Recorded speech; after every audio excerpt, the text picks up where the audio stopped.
All right, it's 6:32, so I will open the Monday, April 29th, 2019 Board of Selectmen meeting. I see Lake Cam is taping, doesn't appear that anybody else is taping. So the first item on our agenda is to discuss the building commissioner's questions regarding the selectmen's response to remove 2 properties on Crooked Lane from chapter 61A. So Nate, welcome. Thank you. I know we've had a couple conversations back and forth about these 2 properties, one of which is residential, the other is an underlying industrial zone, both in 61A. And we have been talking about the removal or potential removal, as we've had a couple of requests to remove both of these properties from chapter land. So I don't know if you want to kind of just give Yeah, the overview and your thoughts on this. I mean, you remember last year, the landowner came to the Board of Selectmen and asked to give up the right of first refusal on the 61A parcel on the northeast side of Crooked Lane, which was about 10.68 acres. They did that, they built a solar farm, and now the landowner's coming back to the town to take the remaining portion of that out, along with the southwesterly side of Crooked Lane. So I think the decision before us is whether or not we want to investigate options, to exercise our right of first refusal, which means we have to get an appraisal. Yeah, so I know that, we had this conversation, we had a couple members of Open Space and Conservation. Did they get back to us? They met. They're meeting this week. So they didn't meet on that Wednesday? Mike misspoke. It's actually this Wednesday. Okay. Christian Lang is going to meet with him. Okay. And knowing that, they have expressed that interest in the past, certainly related to these particular parcels. So I think that, what the issue is that we are kind of running out of time based upon the notices and when they were received. We have 30 days to respond to the notices, which would be the request to remove these properties from chapter land, provided that they're not deficient. So it appears as though both of them were deemed to be deficient notices. The first one on the industrial land was sent back. It was actually received on April 22nd. So we have 30 days from that date in order to determine if we're going to exercise our option to purchase the land or potentially to look into purchasing the land, which gives us another 120 days from that point of time to determine if we're able to actually purchase the land. The second one with the residential side, the property owner was required under the law to give us a copy of the purchase and sale agreement with regard to the residential properties, which they did not do. So we have sent them a notice of deficiency of that request as well. Well, I'm asking the You're board asking to the board to authorize me this. to sign it. So this is the letter that we have in front of us right now, which would be to authorize us to send this letter to, again, extend the 30-day period for our response based upon the fact that it was a deficient notice because it didn't contain a purchase and sale agreement with regard to this property. So that's kind of what we have in front of us now.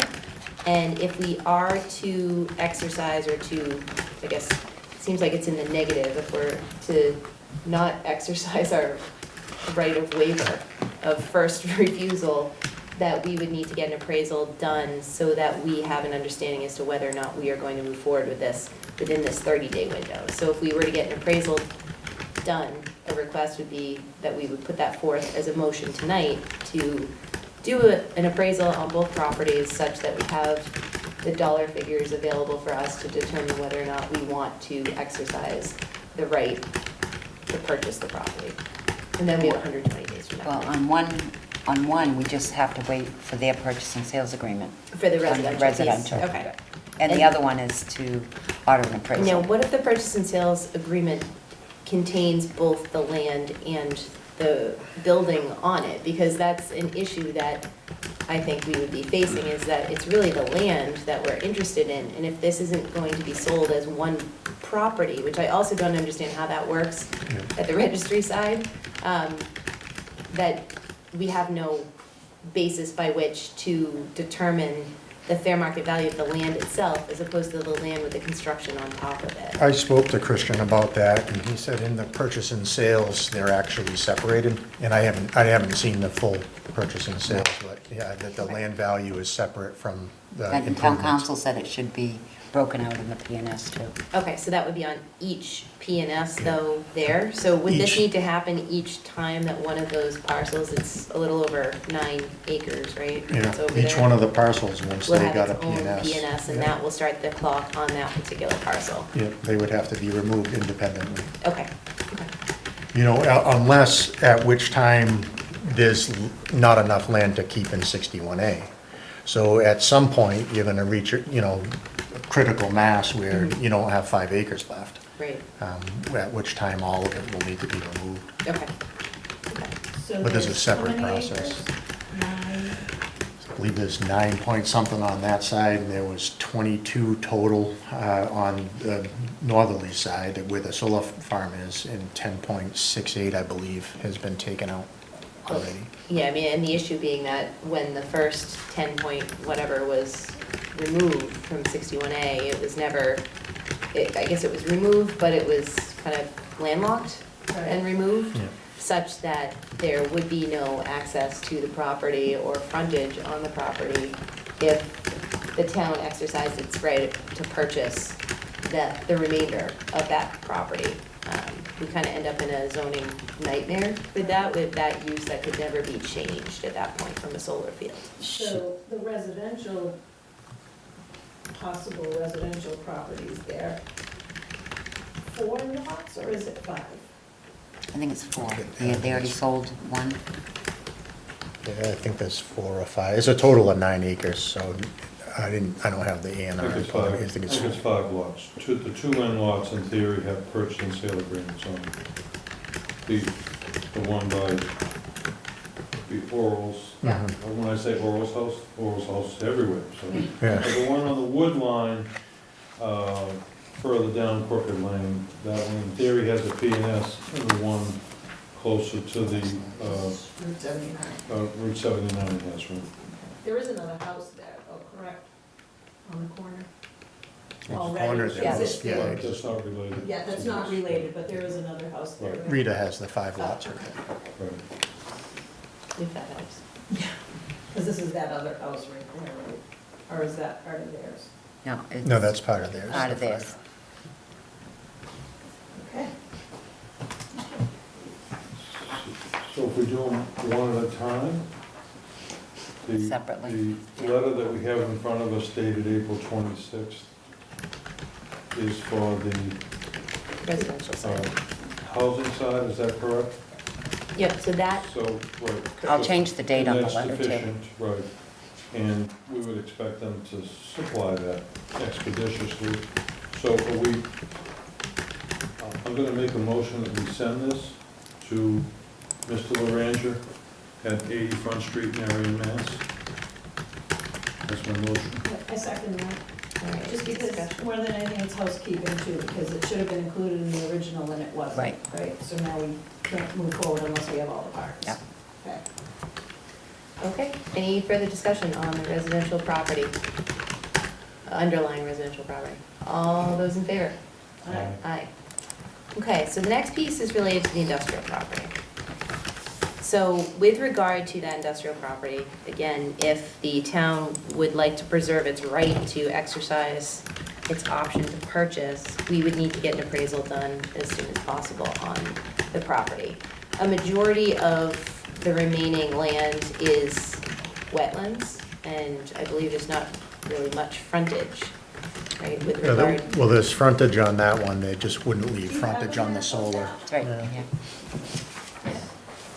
The pink is the solar farm.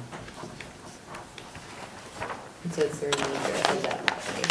That one shows the wetlands. That shows the wetlands. Wetlands in blue. With the little plants on it. Yeah, right? exactly. So the motion that I believe I would be making would be on this page specifically. It talks about in case of the intended or determined conversion not involving sale, the municipality, Ms. already explained this, the municipality shall have an option to purchase the land at full and fair market value to be determined by an impartial appraiser performed by a certified appraiser, hired at the expense of the municipality or its assignee.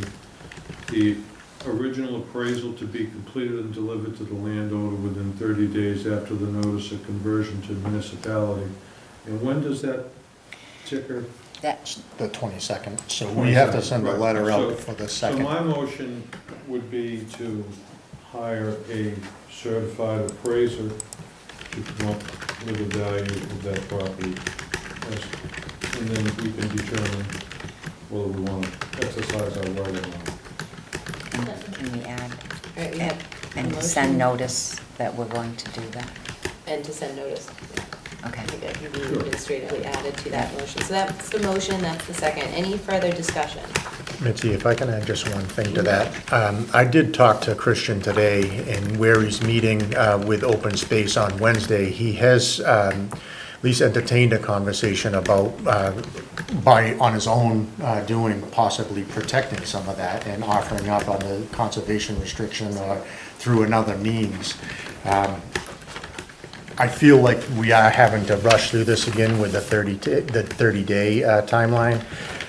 I think that what I'd like to do before the town spent a lot of money on an appraisal is possibly ask, Craig and Christian if they would, on their own, withdraw their application to change this use. So we had time to have a conversation. I don't mind making the motion,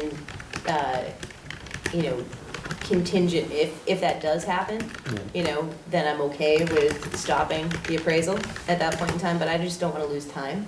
Right. When we only have a 30-day window that's already started, that we're a week into it at this point. So I totally understand that concept of not spending it, but I think if they're willing to withdraw that motion, then, we can also withdraw our search for the appraisal. Right. I But feel wanna those get are the that only done. two options, either they have to withdraw or we have to move forward. Right. So, if they let us know by Wednesday whether or not they were gonna entertain another conversation, they would have to withdraw their application. And then we could go ahead and have the conversation about what other things could happen. Yeah, Well, so, right, but our motion's been made. I mean, we don't have to hire that appraiser tomorrow. Okay. And I so, would say that we so I don't should. want to make it contingent upon anything. And certainly if they withdraw, Yeah. certainly have them do it via certified mail, the whole bit. So there's a good record of it all, Right. that's all. So we could actually call tomorrow and set up the appraisal Mhm. and then wait until Wednesday to pull the trigger and see if we can, if he's willing to withdraw. Do that, Right. but yeah. at least we'd have someone on board Right. that would be ready to come right out. Right, I'm not saying when to hire the appraiser, I'm just authorizing to do that. All right. And I would hire Claude Giroux, who's done several appraisals for the town. All right. Any further discussion? All those in favor? Aye. Okay, so, thanks, Nate. So I'm going to make a motion to enter into executive session pursuant to Mass General Law, Chapter 38, Section 21A1, to discuss the reputation, character, physical condition, or mental health rather than professional competence of an individual, or discuss the discipline or dismissal of, or complaints against, or charges against a public officer, employee, staff member, or individual, and pursuant to Mass General Law, Chapter 30A, Section 21A3, to conduct strategy with respect to threatened litigation if an open meeting may have a detrimental effect on the litigating position of the board, and the chair so declares, and we will not return to open session. I'll second that. Hollenbeck, Aye? Fabian, Aye. Powderly. Aye.